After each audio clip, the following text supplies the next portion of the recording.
CG Vyapam ने अमीन पटवारी की भर्ती परीक्षा का आयोजन 7 दिसंबर 2025 को किया था। आज के इस वीडियो में हम देखने वाले हैं इसी भर्ती परीक्षा के क्वेश्चन पेपर में हिंदी व्याकरण सहित वाले पोर्शन के जितने भी प्रश्न हैं उनका correct answer, solution with proper explanation, ताकि आपके आने वाली भर्ती परीक्षाओं की भी आपकी सटीक तैयारी हो जाए। हेलो एवरीवन, मेरा नाम है आलोक सिंगरौल और आप देख रहे हैं जॉब पिंग। आपकी स्क्रीन पे आप देख सकते हैं क्वेश्चन पेपर है जिसमें हिंदी व्याकरण सहित वाला पोर्शन हमने ओपन कर दिया है। ये क्वेश्चन नंबर 11 से शुरू होता है। अच्छा, अगर आप हमारे साथ नए हैं ना इस चैनल में तो प्लीज सब्सक्राइब जरूर कर लीजिएगा। बाकी के पार्ट का भी सॉल्यूशन हम आपके सामने लेकर आएंगे। इसके पहले हमने कंप्यूटर का ऑलरेडी पिछले वीडियो में कर दिया है, लिंक मैं नीचे डिस्क्रिप्शन में देख लूंगा। अगर वीडियो आपने नहीं देखा होगा कंप्यूटर पार्ट का डिटेल एक्सप्लेनेशन के साथ जरूर देख लीजिएगा। चलिए 11वां नंबर का क्वेश्चन क्या बोलता है, निम्नलिखित कहावत का सही क्रम क्या है। आप देखोगे ऑप्शन में तो एक बहुत ही पॉपुलर कहावत है, सिर मुंडवाते ही ओले पड़े। तो आप देख सकते हैं पहले ओ आएगा, सॉरी पहले एन आएगा, फिर ओ आएगा, सिर मुंडाते ही, फिर एम और के और एल। तो हमारे सामने ऑप्शंस में अगर हम देखेंगे तो एन ओ से शुरू होकर के, जी हाँ, ये ऑप्शन सी इसका सही आंसर रहने वाला है। ऑप्शन सी सही आंसर है। ये जिनका पेपर है बिल्कुल करेक्ट मार्क किया है। क्वेश्चन नंबर 12 देखेंगे, निम्नलिखित शब्दों को सही क्रम में रखकर मुहावरा बनाए। फिर से ये भी एक बहुत ही पॉपुलर मुहावरा है, अपना उल्लू सीधा करना। अपना उल्लू सीधा करना।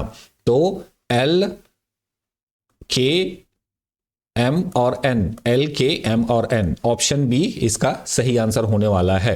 ठीक है, क्वेश्चन नंबर 13 की बात करें हम यहां पर, इन दोनों प्रश्नों में तो वैसे भी कोई एक्सप्लेनेशन की जरूरत थी नहीं। क्वेश्चन नंबर 13 में पढ़ने वाली है। यहां पे बोल रहा है सुमेलित करके सही उत्तर चुने, कॉलम 1 और कॉलम 2, मैच द कॉलम का क्वेश्चन है। यहां पे समास से रिलेटेड क्वेश्चन है। तो देखिए अव्ययी भाव समास क्या होगा, तो ये होने वाला है प्रतिदिन। मैं आपको पहले मैच करा देता हूं, उसके बाद सही आंसर बताऊंगा, फिर इसका एक्सप्लेनेशन जाऊंगा कि ये सारे समास का डेफिनेशन क्या होगा, और उसके बाद इन सभी के एक एक चीजों को बाइफरकेट करके आपको बताऊंगा। तो अव्ययी भाव समाज क्या होने वाला है, प्रतिदिन।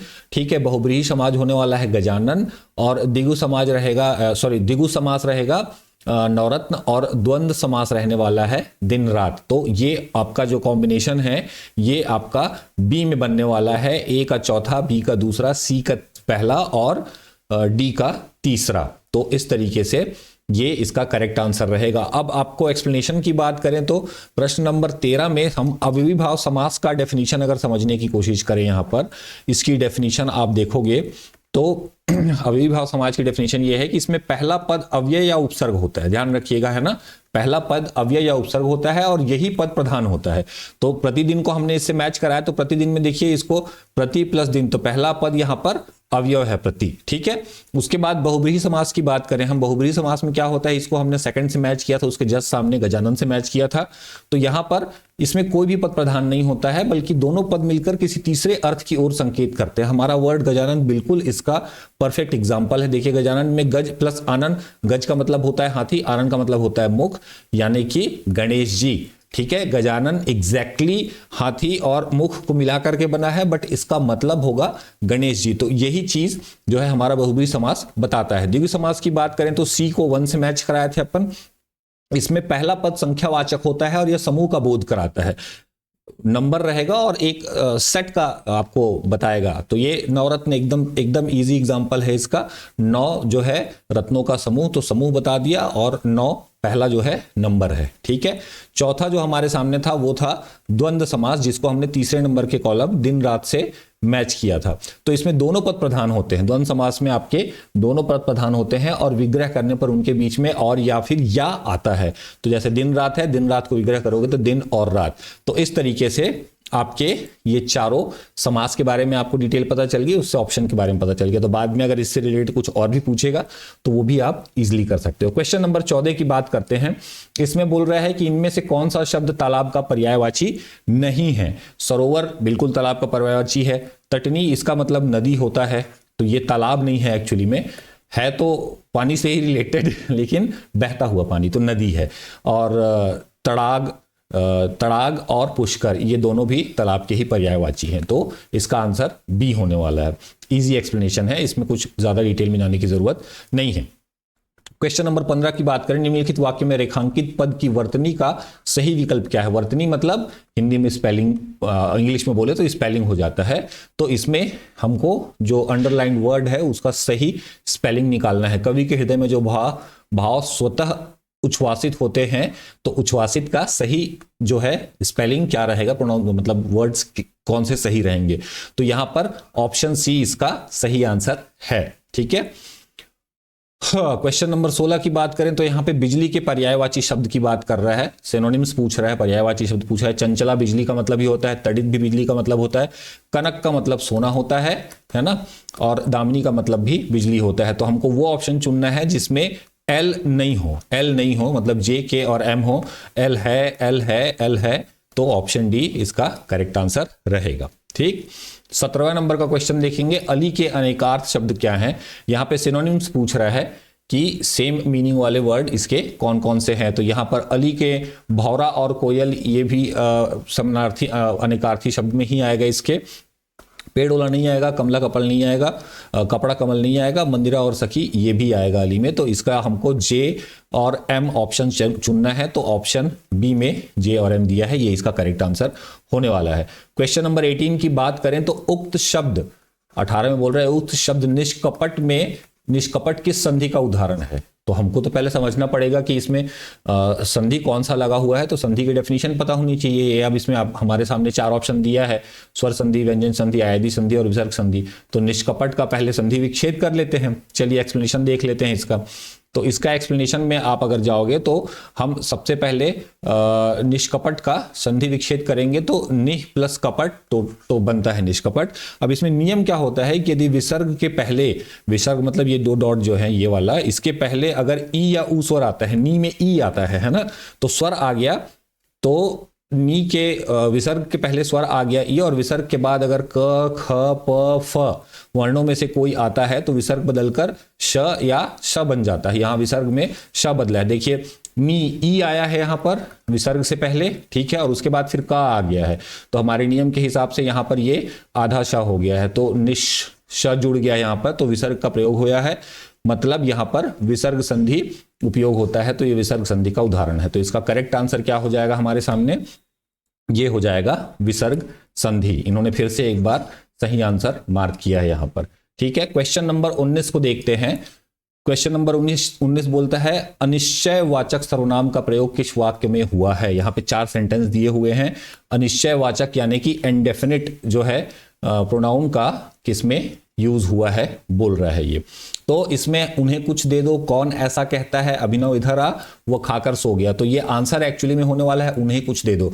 देखिए अनिश्चयवाचक जो आपका प्रोनाउन होता है, अनिश्चयवाचक सर्वनाम जो होता है, वो डेफिनेशन क्या बोलता है उसका डेफिनेशन ऐसा होता है कि इसमें किसी निश्चित, ऐसे सर्वनाम शब्द जो किसी निश्चित व्यक्ति, वस्तु या घटना का बोध ना कराए, मतलब आपको इन जनरल बताएं।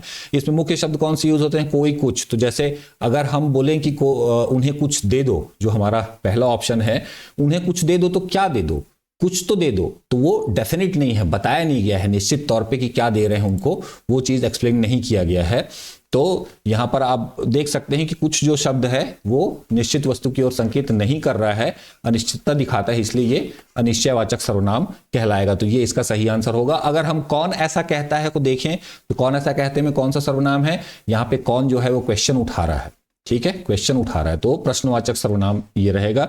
सी की बात करें तो अभिनव इधर आ, इसमें तो कोई भी सर्वनाम नहीं है क्योंकि अभिनव तो संज्ञा है ना, नाउन है। और डी की बात करें तो वह खाकर सो गया, तो इसमें पुरुषवाचक या फिर निश्चयवाचक सर्वनाम है, वह जो है वो पुरुषवाचक या निश्चयवाचक सर्वनाम बताता है। आप इजीली समझ सकते हो, साउंड से ही समझ में आ रहा है कि ये क्या है करके। ठीक है, चलिए क्वेश्चन नंबर 20 की बात करते हैं। ये रीजन और असर्शन वाली चीजें हैं यहाँ पर। तो आपका जो कथन और कारण के लिए सही विकल्प चुनना है। तो सबसे पहले कथन को पढ़ते हैं और समझते हैं। परिनिष्ठ भाषा व्याकरण से नियंत्रित होती है, बिल्कुल ठीक बात है। कोई परिनिष्ठ भाषा मतलब एक व्याकरण के रूल्स के अंदर बंधी रहती है ताकि उसका एक रूपता बना रहे, कहीं पे भी यूज होगा तो सिमिलर रहेगा, यूनिफॉर्म रहेगा, एक्चुअली में एक रूपता बनी रहे। तो ये इसका सबसे बड़ा कारण होता है व्याकरण का।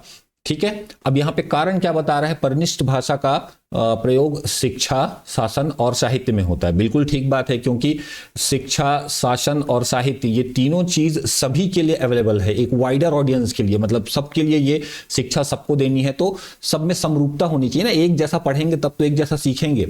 शासन भी अगर हो रहा है तो सबके साथ एक जैसा होना चाहिए, तो उसमें कुछ आदेश निकलना है या कुछ डॉक्यूमेंट जो छपना है, राजपत्र जैसे छपता है, तो उसमें समरूपता होनी चाहिए, तो उसके जो वर्ड है वो व्याकरण से बंधे हुए होने चाहिए, सेंटेंसेस व्याकरण से बंधे होने चाहिए। साहित्य भी वैसे ही होता है, उसमें एक स्ट्रक्चर में बंधे हुए रहेंगे तभी सब एक जैसा रहेगा, और ये बिल्कुल सही है, दोनों चीज बिल्कुल सही है, स्टेटमेंट भी सही है और लेकिन रीजन अपने आप में तो सही है जो स्टेटमेंट दिया है वो, लेकिन क्या इस कथन को जस्टिफाई कर रहा है परिनिष्ठ भाषा व्याकरण में नियंत्रित होती क्योंकि शिक्षा, शासन और साहित्य में प्रयोग होना होता है इस वजह से? तो जी नहीं है, तो दोनों ही सही, ये बात तो बिल्कुल ठीक है, लेकिन व्याख्या सही नहीं है यहां पर, तो ए यहां पे आंसर इसका नहीं होगा, आंसर इसका बी होने वाला है। दोनों असर्शन रीजन दोनों सत्य है, ये स्टेटमेंट बिल्कुल ठीक है, लेकिन आर जो है एस की सही व्याख्या नहीं करता।